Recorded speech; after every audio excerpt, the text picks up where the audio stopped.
Hola Florida! Introducing Boricua Beer and Taino Light Beer. Boricua and Taino Light are crafted beers that are rich in flavors and brewed right here in Florida. Taino beer has a crisp, refreshing Caribbean flavor style when enjoyed chilled. Boricua Beer is a craft ale with full body flavor that is a beer drinker's beer. Boricua and Taino Light Beers. Enjoy responsibly.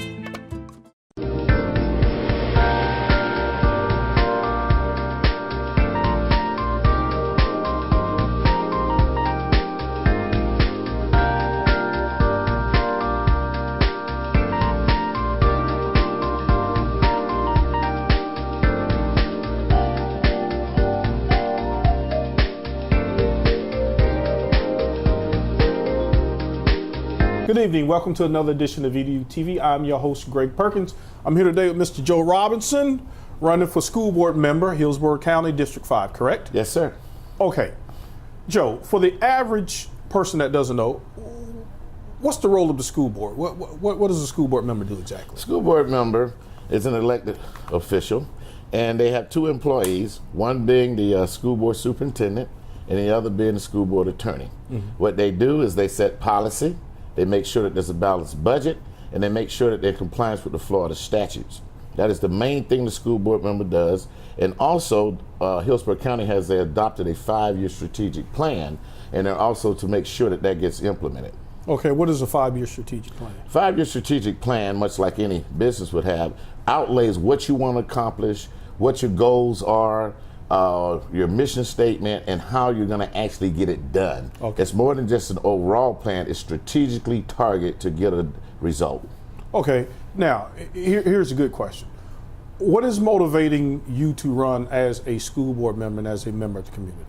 Why are you running? What's your platform? What motivated me? Mm-hmm. Well, my mother was a school teacher. Okay. For 44 years, from 1954 to 1998. She just recently passed Monday. Oh, I'm sorry to hear that. Okay. And so my mother always taught me the value of education. She made sure that I went to the University of Iowa, where she got a doctorate at. She made sure I went to good schools. I never went to public school, by the way. I went to all private schools, because she said the school district in Hillsborough County in '54 was racist. Oh, wow. And that was a problem in doing segregation. But what else motivated me, I've been a community activist since I came back from college back in 1978. And I've always been involved in the community. And that activism in the community got me to see a lot of things. And at the school district, I was concerned because I also was a member of the NAACP. I'm second vice president. And I found, and there's a partnership that we have, and from that partnership with the NAACP, from all of the talk about student failure, especially African-American males, African-American students, and Hispanics, I wanted to know why. And as an engineer, I like to solve problems. And so I saw fit. I've run before for 5 times, a couple of times for school board, never won, because I never had the support. The timing always run against an incumbent, but this is an open seat now, and it's also the minority seat. So I looked at that. I decided that I think that I can make a difference because I've been dealing with the school board for 20 years, going to the meetings, and I'm the guy that they call the troublemaker. Okay. Why do they call you a troublemaker? Because I file protests, I file lawsuits, I file complaints, and I will investigate, and I will bring the truth to the power. And when I usually speak, as I spoke last week, I brought the statutes, I quoted them, and it is what it is. Now do it. Okay, yeah. Now, I have to say, I mean, I'm a former teaching assistant principal, and I think we should educate all kids, right? Mm-hmm. But as an African-American male, I am particularly concerned about just the level of non-achievement, can we call it that, Joe, of the African-American students. It always seems like we're behind and we just can't quite seem to catch up. What's going on with that? Well, it goes all the way back to segregation, okay? What it is this. If from a child when they're born, okay, till they die, there's things happen in between, as they say, you know, in the African American church, from the dash. Mm-hmm. What happened in that dash? What it is this. When a child starts out in pre-K, you've got to be able to track them all the way till they walk across the stage with their diploma. There is a lack of tracking, and the tracking that is being done is not necessarily being followed to confirm that it's actually been done. Okay. You can say that you gave them additional reading. You can say they got additional math. How do you know that was done? Right. That's why I told in a recent interview that I want to create what's called a check student light. Okay. Like a check engine light on your car. It comes on, says you need to check it. The Right. check student light would be the same way. It say, hey, there's a problem. This person is reading at level 1. You need to do something. Now on a car, you can go to your local car dealer and they will turn the light off. But as you drive, if you don't fix the problem, what happens? Light comes back on. Right. So in the school district, you have the same type of situation. You have a situation where you have, and it's more than just this. Right. There's actually a few other things, if I can expand on them, I will. Sure. But the first thing is to know that you have a problem. See, for many years, the superintendent here, who's no longer here, was saying, oh, everything's fine. Everything's rosy. In her contract, she had an incentive to get schools going from a C to a B, from a B to A. She got $500 a pop. You're right. Now, and who was that? Ilya? What was it? Yeah, Mary Ellen Elia. Yeah, okay. Okay, so she had a contract that was lucrative. It really was perpetual, until they just recently just bought it out because it was bought out because there was no calls. Right. So people complained it was too much money, but I think that it was the right thing to do, given that. But the school board members approved that, right? Oh yeah, they had to. They had to, and she had to accept it as well. Right. So because of without calls. But getting back to why African Americans, the question is, and the answer is that you must first start tracking early, and you must track all along the way and provide remedial help. And if they don't get it, then they got to go summer school. They got to get additional help. And if that's not happening, the reason it may not be is because what I'm finding out is that we have certified teachers that are out of their field. Okay. What are you going to take a teacher that has a certification in reading and put them in a chemistry lab? Okay. See, so you have a lot of out-of-field teachers, you have a lot of other teachers, and if you look at these low-performing schools, you'll find that there may be a large amount. And the legislature has changed the statute to allow the districts to deal with that, because it comes down to what does collective bargaining units say. Okay. And the collective bargaining units got a lot to do with how do you get high-performing teachers in low-performing schools. So you've got the issue of tracking, you've got the issue of having to have remedial monitoring along the way. You've got to be able to, when they get to a certain age, into a certain grade, you've got to say, okay, are you going to go to college, or are you going to have a vocation? So vocation's got to be a piece of that equation along the way. And you've got to have a better plan. Say, if you don't have a plan, when you get around to the 8th or 9th grade, you're lost. Right. If you get to the 3rd grade and you can't read and write your ABCs, you're lost. So we can't wait till you get to high school. Let's say we have low students that are performing. You know that student's not performing once they come out of pre-K. Right. And what happens is we don't track it. Now the other component that goes in with the collective bargaining agreement, that goes in about what teachers are teaching there, is the schools. Most schools, all schools are in a community, but they're not community schools. What I mean, explain that. Mm-hmm. A school can sit in a community, but it's not a community school. What I mean is this: in order to have a community school, you have two. As an engineer, I analyze things from internal and external. I look at the system boundaries. What I'm looking at is a school, a physical school, sits in an area. That's a school community. That's a school in the community. A community school is a school that sits in the area, and the surrounding environment, the businesses, the parents, all of the surrounding, the nonprofit organizations that are in that local community zip code or just around that school, if they get involved with that school that's in the community, then it becomes a community school. But what's stopping them from not being involved? Because the racism. That's why race matters. Sometimes if you have in an all-black area, you go around it, you may have some business, but it's up to the principal, the area superintendents, and the superintendent's high-level staff to reach out into the community to create a community school and not just have a school in the community. Okay, so do you think that sometimes as educational leaders, when they get certain positions, maybe as an area superintendent or a principal, that they just kind of do their job and come home and don't get the entire community involved? Well, no, yes and no. And I'll tell you this. The biggest thing that I've found in this community, especially in the African American community, especially when you're making 6 figures, is people are scared to lose the job. That's why you need a Joe Robinson around, because Joe Robinson ain't worried about losing his job. I've been having my own business for the last 26 years. You can't fire me. Right. You can't get rid of me.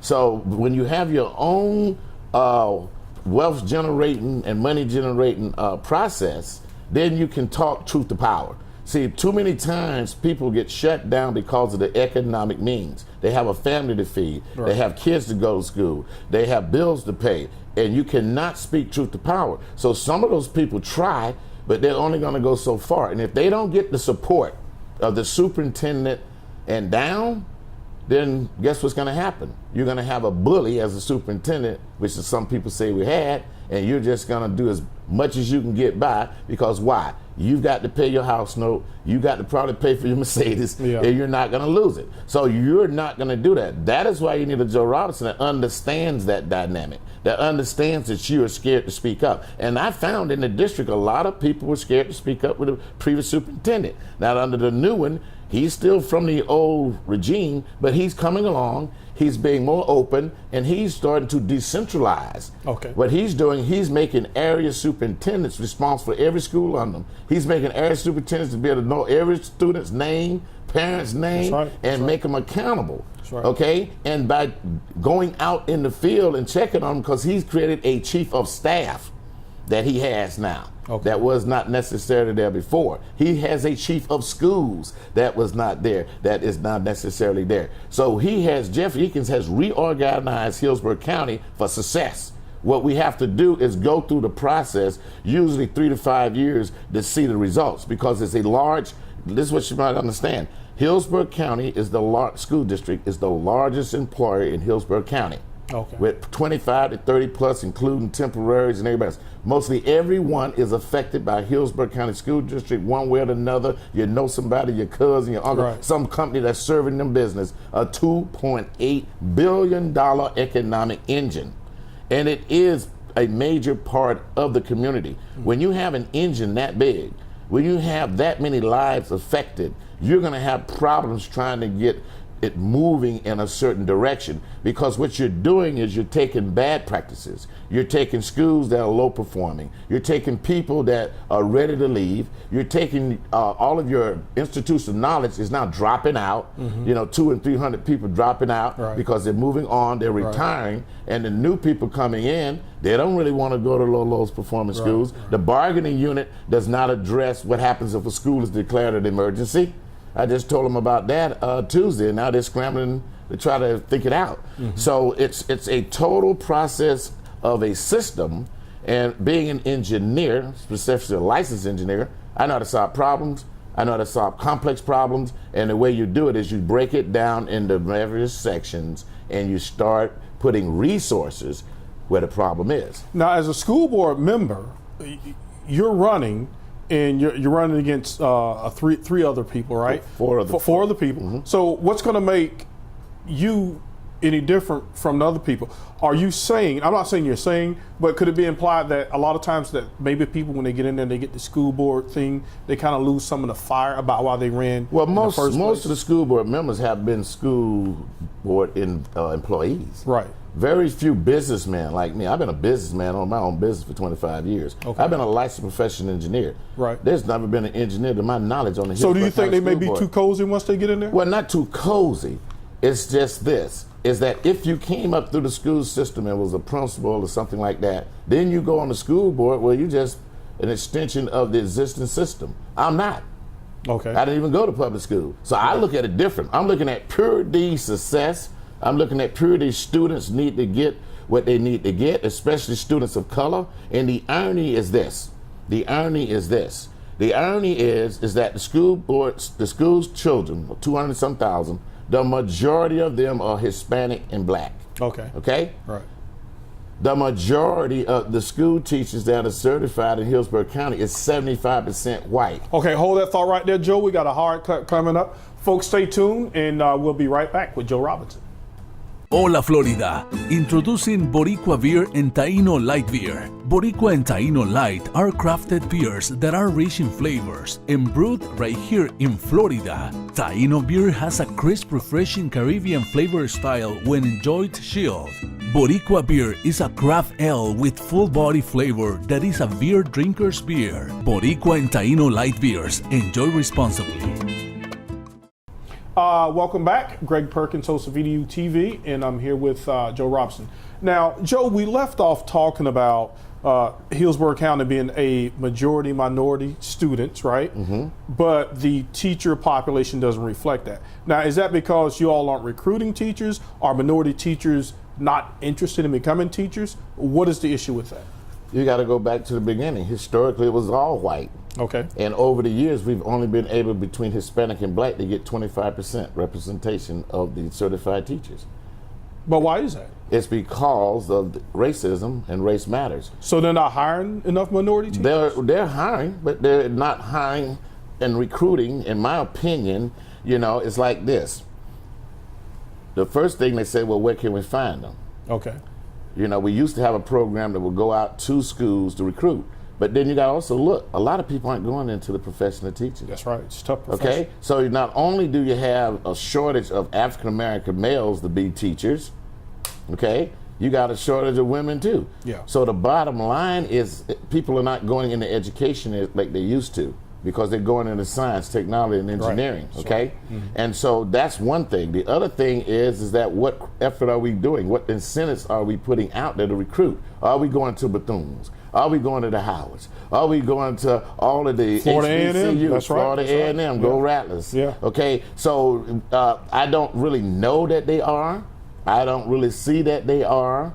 But if I'm elected, I plan on making sure that we put the best effort. But there's got to be an incentive because people aren't going into education. Right. And a lot of times, the school right here, University of South Florida, mm-hmm. While we over there making sure we have a pathway for students to leave the high school, go to South Florida, instead of going somewhere else and working, coming back and working at Hillsborough County School District. You're keeping that money right here in the community. Right. So it's an issue that goes way back, that it was just basically back in segregation days where, they just didn't have black teachers. And, and then what happens is, if you got 75% white teachers in the district, then that means the union is just the same.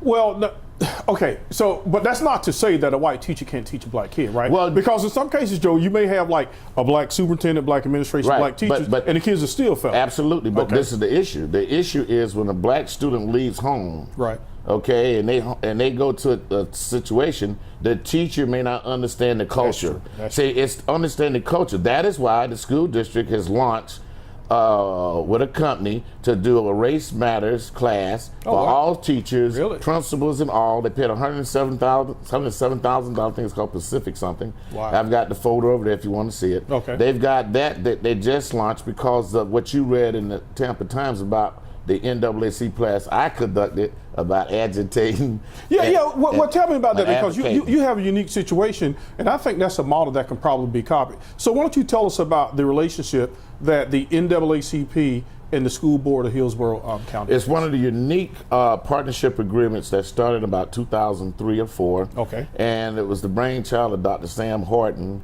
and I was sort of brought in once he moved on and then he eventually died. I then became involved through the Economic Development Department, and what we've done is a partnership. Start out as a satellite office with trying to get OSD, get more minority vendors, because they were having a problem to get more minority vendors. And we were supposed to have a satellite office in the NAACP office for people to come in, find out how to get registered, how to be certified as minority business, how to get contracts, what you have to do. We also then added an educational piece, and that's the piece where we started getting involved with the students. Our educational chair was coming in, and we started getting involved with the issues with the classroom, issues with the school district on the other side. So you got two sides. You got administration and student side, and then you got the business side of the district. So the NAACP partnership agreement is where we come in. Okay. The superintendent is there, and anybody we want to bring.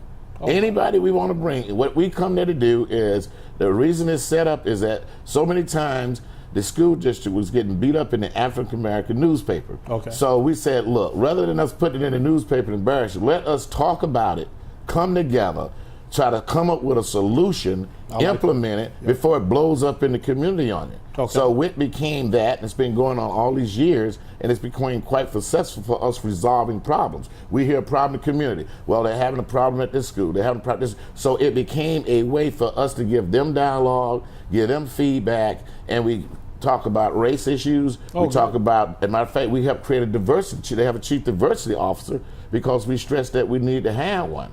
So, you know, they now have a chief diversity officer, and they have this office of supply diversity. So it's not a complaint meeting. You guys are actually exchanging it gets heated now because the NAACP agitates and advocates. Okay. You know, no bones about it. AA agitate and advocate. If I'm sitting in there, if Joe Rob's sitting there, I'm agitating and advocate, but it's all for good. Right. It's all for, you know, making sure not just students of color, all students. That's right. Because if students of color are getting treated right, then all the students are definitely going to get treated right. So it's just a way to create a dialogue, and it allows us access to the superintendent's high powers to be, the decision makers, and then sometimes they don't want to do it. And when they want to launch something or they want to give some information out, they bring it to us and we say, well, that sounds good, but I don't know if that's going to work. Right. And so, and just like when they did the reorg. So we know we're involved because they know that we have the heartbeat of the community. A lot of people say, well, we don't know what you do, but the NAACP does things the way they do because they used to get killed, they used to get bombed, right. And so a lot of things we do, we just don't go around broadcasting. Right. How often do you guys meet with the school board? Once a month. Wow, we just had a meeting yesterday at 8:30 a.m. That's a model that are you guys the only ones in the United States? The only NAACP in the United States of America that has a partnership agreement with its school district. What we're trying to do is make this a model. And make this become a national model. At any school district, you have an NAACP partnership agreement with it. Now, how much of that responsibility falls with us too, Joe? Because it seems to me a lot of times, and I don't like to criticize something if I don't know, but the Urban League, the NAACP, the role, like you say, is to agitate and to advocate. But do you think like some of these organizations get a little comfortable sometimes and don't do what they're supposed to do? Well, no, it's once again, you have schools in a community. I'm about having community schools. Say the NAACP is just one of those external environmental forces. It's part. That's right. You've got other social programs out there. Like they have youth centers. You got the Boys and Girls Club. That's right. You got the PTA. You got the Parents Association. You got the businesses. And what I want to bring with my leadership is to bring more business in. Let's adopt some of these schools. Like you adopt a highway, adopt the school, but not just say it in name, but adopt it by providing some type of tutorial, providing some type of funds, some type of events. Because an education is not just reading and writing, it's also social skills, it's also knowing how to relate in the community, which would stop a lot of the violence, which would stop a lot of the gang violence. Because if a student is reading, one thing I found out was that I asked these kids, why are you over there shooting somebody in the head, man? Because I have that ability to walk in the hole, and people talk to me. They say, well, he had to say this. I said, well, why'd you just talk about it? Well, they tell me, well, they dropped out of school and they can't read. So they cannot do conflict resolution. Their conflict resolution to somebody's jumping up in your face because I can't out-talk you is to pull out my 9mm and shoot you in the head. And that's what we have going on. And if we had students that were learning, being able to read and know math, they'd be all right. A lot of them know math really well on the street. You know why? Because they're used to dealing drugs and counting money and counting 20s and counting doves and all that. But they can't read.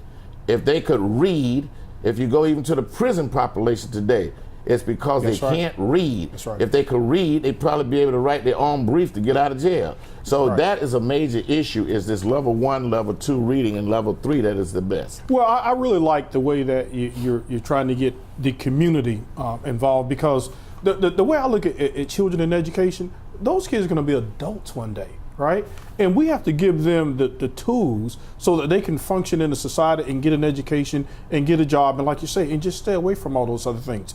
Speaking of which, I'm going to transition. We got about 3 minutes left. You have a STEAM program. Most people will say STEM. So I called you. I said, Joe, did you mean STEM when you had STEAM on your website? You said, no, Greg, I meant STEAM. So tell us about the STEAM initiative that you're hoping to get on. STEAM versus STEM. There you go. Okay. STEM is science, technology, engineering, and math. STEAM is science, technology, engineering, arts, and math, because plenty of times the funding for arts has disappeared.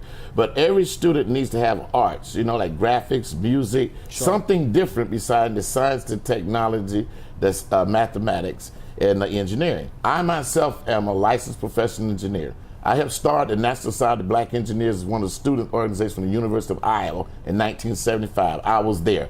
My charter is sitting over there on that piano that I picked up a couple of years ago as a charter member for being one of the first students to attend the National Society of Black Engineers. That newspaper article that I'm going to give you there in the Florida Sentinel has a front page article that says we're starting at the Engineering Magnet School, Middleton High School, for the first time in the history of it, a National Society of Black Engineers Virginia chapter. If we can get these students, these African American students of color, anybody can join that Society of Black Engineers, but we're not changing the name. So that way we can give them a way to get a career that after 4 or 5 years you can start getting some decent money. If you want to go into law, if you want to go into medicine, you got to have an undergraduate degree, and why not engineering, so you can go forward. We found that if you don't want to do that, you can also go into vocations. You can go off into technician or IT. So we're pushing STEAM because we believe more than just science, technology, engineering, math. We believe the arts are very important. You see a piano up there, I can play a little bit of piano. So we need more arts, and that's something that's missing, because you need to have a well-rounded person, a well-rounded student, a well-rounded child. Because why? The children are the clients, and without the children, there is no district. And I'm about making sure children are prepared from pre-K, VK, all the way till they walk across the stadium. And I want the stage. We do not need to be giving students certificate of completions. We need to be giving them diplomas. And too many of our children graduate certificates of completion or attendance. How does that happen after 13 years? Because there was no check student light. Somebody just kept going and get the light reset and never solved the problem. If you solve the problem, you won't have that. I went to a conference, it was sponsored by Bethune-Cookman University, and a superintendent brought up a good thing. He's out of Volusia County. You know what he said? I think they're going to try to form some type of lobby so the state would fund certified teachers even at the pre-K level. Because you and I know the younger you are, the earlier start you get, the better off student you're going to be. And let me explain to you, and to take it outside of the external universe, to take it national, we need more Head Start money. Head Start stops a lot of the issues that students have when they get to pre-K. So we need Head Start. And we have Head Start programs, and the school district is working with them. So we have more Head Start from the federal level funding. We've got pre-K, VPK, and then pre-K. By the time they get to the 3rd grade, if we do right, if you can learn ABC, learn your consonants, learn how to spell early, it sets the pace for success in the future. That's right. And my mother is an educator, believe me. I done seen plenty of lesson plans, and I've been in plenty of her classes over the years. Right. So you're looking to get results. And on that note, Joe, we're going to have to end. I'm being told we got another break. Sir, I've enjoyed this interview. And folks, thank you again for joining us for EduTV, and good luck on your campaign. Thank you very much. Good night.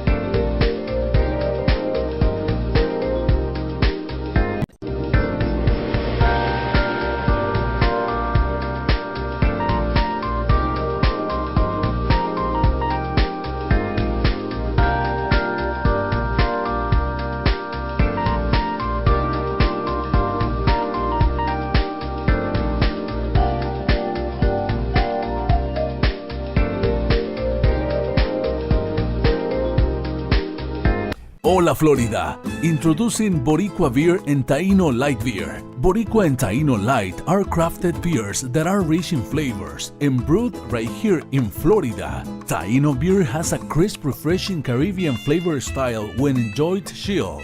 Boricua Beer is a craft ale with full body flavor that is a beer drinker's beer. Boricua and Taino Light Beers, enjoy responsibly.